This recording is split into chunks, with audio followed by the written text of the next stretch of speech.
Pessoa querida, meu amigo, minha amiga, saudações biológicas, professor Túlio Bastos, vindo mais uma vez do lado de cá, desta pequena tela do seu smartphone, ou de uma telinha do seu computador, da sua Smart TV, seja qual for o aparelho que você esteja usando, eu já aproveito para agradecer demais a sua valiosa audiência em nosso canal.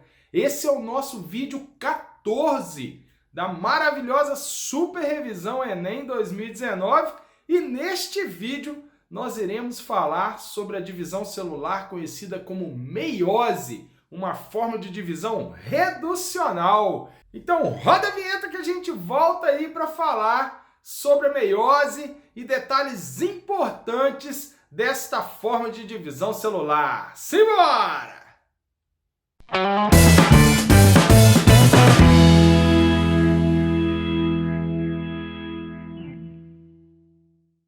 Como nós comentamos no vídeo passado, no vídeo 13, onde nós abordamos o processo de divisão por mitose, neste vídeo nós vamos iniciar falando sobre o processo de divisão meiótica e comparando este processo de divisão com a divisão por mitose que nós estudamos no vídeo passado. Se você ainda não assistiu o vídeo 13, não deixe de assisti-lo, é muito importante para que você possa compreender ciclo celular e os processos de divisão por mitose e neste vídeo agora abordando o processo por meiose. Então vamos começar com o seguinte, a mitose, como nós comentamos no vídeo passado, ela era um processo equacional, porque as células formadas após o processo de divisão, elas tinham a mesma quantidade de material genético da célula que se dividiu.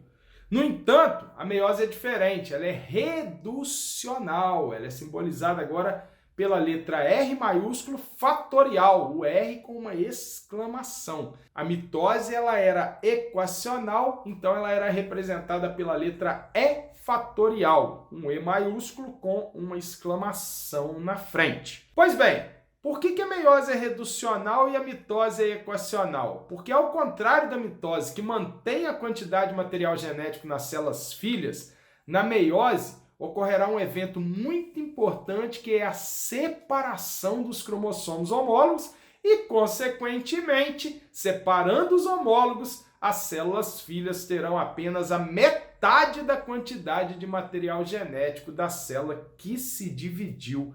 E isso é um detalhe muito importante da meiose, porque garante a integridade na quantidade de material genético nos organismos com a reprodução sexuada. Ô professor, como assim? Explica melhor esse detalhe aí que você acabou de falar. Então, vamos lá. Nos organismos com reprodução sexuada como nós, é importante formar gametas por meiose, gametas que tenham apenas metade da quantidade de material genético, porque aí na fecundação restabelece a diploidia celular. Pensa comigo.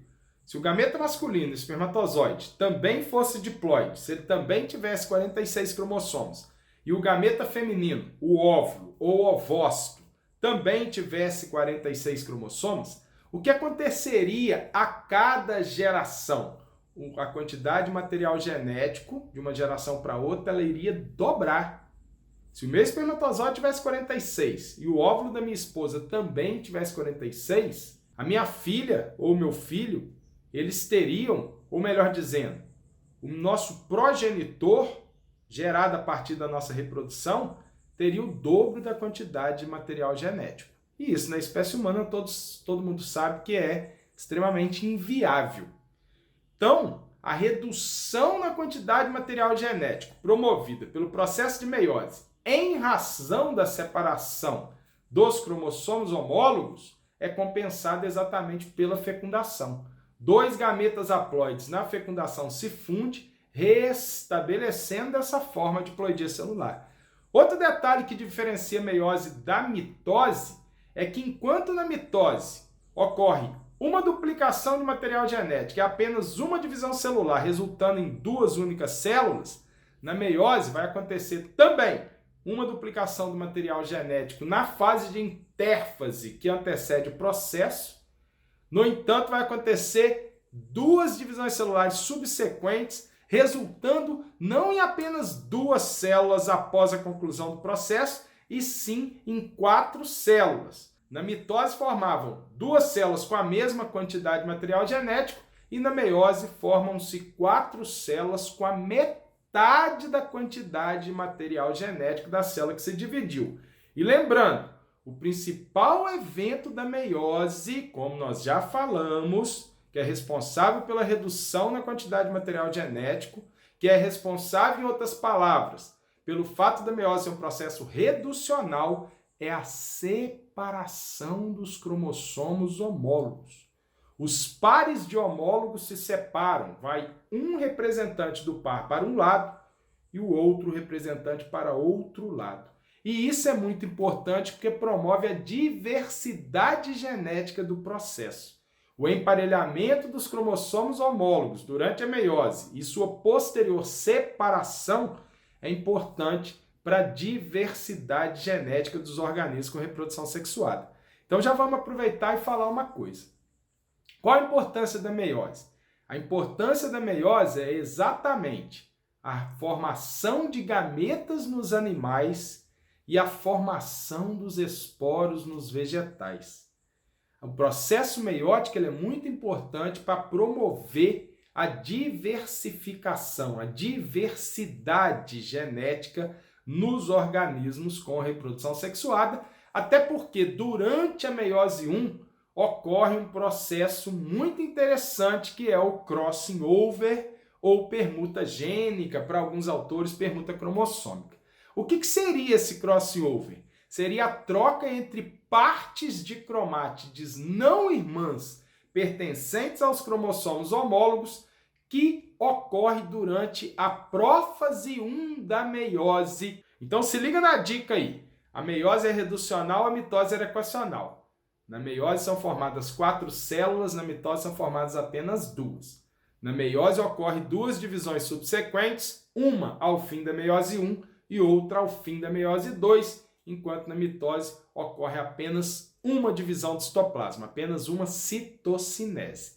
E essa é uma outra diferença, porque na mitose o processo é único, na meiose não. Eu tenho uma meiose 1, que é verdadeiramente um processo reducional, e eu tenho uma meiose 2, que é como se fosse uma mitose. Assim como a mitose, a meiose 2, ela também é um processo equacional ou conservacional, porque ao contrário da meiose 1, em que o principal evento é a separação dos homólogos, na meiose 2, tal como acontece na mitose, o que serão separadas são as cromátides irmãs. Ficou claro isso daí? Tranquilo? Então, como nós falamos, a importância da meiose é a formação dos gametas nos animais e a formação dos esporos nos vegetais, e ela é um processo, portanto, responsável pela diversidade genética dos organismos com a reprodução sexuada. Tanto na meiose 1 quanto na meiose 2, a exemplo da mitose, também ocorrerão as fases de prófase, metáfase, anáfase e telófase. Então agora na meiose 1 eu tenho prófase 1, metáfase 1, anáfase 1 e telófase 1. Da mesma maneira, na meiose 2 eu tenho prófase 2, metáfase 2, anáfase 2 e telófase 2. Beleza? Agora, tem algumas diferenças, algumas nuances, alguns detalhes que marcam principalmente o processo de meiose 1. E o primeiro detalhe é que na prófase 1, devido à ocorrência do crossing over, da troca entre partes de cromátides, que é um processo muito importante para promover a diversidade genética dos indivíduos, a prófase 1 será subdividida em 5 subfases: lepitóteno, zigóteno, paquíteno, diplóteno e diacinese. Para efeito do Enem, não é tão importante a gente detalhar o que acontece em cada uma dessas 5 fases da prófase da meiose 1, mas é importante a gente falar que o crossing over, para a maioria dos autores, para a maioria dos livros didáticos de ensino médio, considera-se que o crossing over ocorre na subfase de paquíteno da prófase 1 da meiose ou também da prófase da meiose 1, tanto faz. Beleza? O emparelhamento dos homólogos ele já começa acontecendo no fim da intérfase e ao longo da prófase. E na metáfase 1, o que vai acontecer na realidade é a separação dos cromossomos homólogos. Esse emparelhamento dos homólogos, dispostos na placa equatorial durante metáfase 1, forma um conjunto, esse par de homólogo emparelhado, forma o que a gente chama de tétrade ou bivalente. Ô professor, explica isso aí melhor pra gente. Os pares de homólogos emparelhados durante a metáfase 1 da meiose, ou metáfase da meiose 1, recebe o nome de tétrade ou bivalente. Cada par emparelhado é uma tétrade ou bivalente. Então, numa célula humana somática, uma célula diploide humana, que sofre meiose, e é importante a gente deixar claro isso. Como a meiose é reducional, outro detalhe é que a meiose só pode acontecer em células diploides. Para que haja meiose, a célula precisa ter cromossomos homólogos, pares de homólogos. Então, diferente da mitose, que poderia ocorrer em célula haploide ou em célula diploide, a meiose ocorre exclusivamente em célula diploide.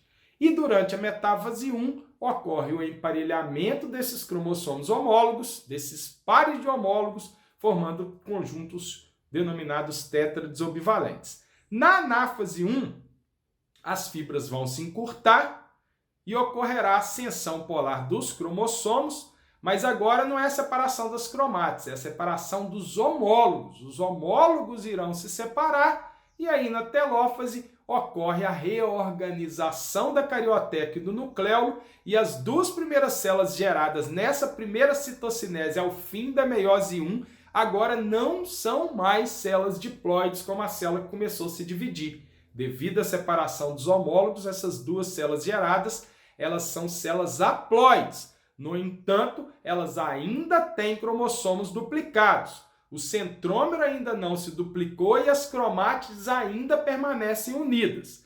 A duplicação do centrômero e posterior separação das cromátides vai acontecer apenas em meiose 2. Como nós comentamos, as principais diferenças da meiose em relação à mitose dizem respeito à meiose 1. A meiose 2, ela é tal como a mitose, um processo conservacional ou equacional, já que um dos principais eventos é a separação das cromátides. Então, a respeito da meiose 2, não tem muito o que a gente falar nessa revisão, não. A meiose 2, ela tem sua prófase 2, metáfase 2, anáfase 2 e telófase 2. As células que iniciam o processo são células com cromossomos duplicados, então o evento principal é a separação das cromátides, mas é necessário a gente falar um detalhe. Entre a meiose 1 e a meiose 2, como os cromossomos já estão duplicados, não ocorrerá uma nova intérfase. Pode sim, em alguns casos, ocorrer uma etapa de repouso, uma fase de repouso que a gente chama de intercinese. Essa etapa em que a célula fica esperando para sofrer meiose 2 recebe o nome de intercinese e isso pode acontecer em algumas situações. Ficou claro? Eu espero que essa nossa revisão de meiose possa esclarecer as suas dúvidas. Se restar alguma dúvida, entre em contato com a gente, deixe o seu questionamento, a sua pergunta, a sua dúvida aqui nos comentários do nosso vídeo. Termino agradecendo demais a sua audiência. Caso você ainda não tenha se inscrito, se inscreve no nosso canal, apoie o nosso projeto, que é um projeto muito importante. O projeto Biomentor visa levar a biologia, essa ciência maravilhosa, a ciência do mundo vivo, para alunos de todo o Brasil, contribuindo com a realização dos sonhos de milhões de alunos. Clica no sininho para receber as notificações dos próximos vídeos e dos outros conteúdos do nosso canal. Compartilhe nosso conteúdo com seus colegas, siga-nos nas redes sociais. Aproveito para desejar um excelente estudo e um aprendizado transformador e, acima de tudo, maravilhoso. maravilhoso para você. A gente se vê no próximo vídeo. Um grande abraço, valeu!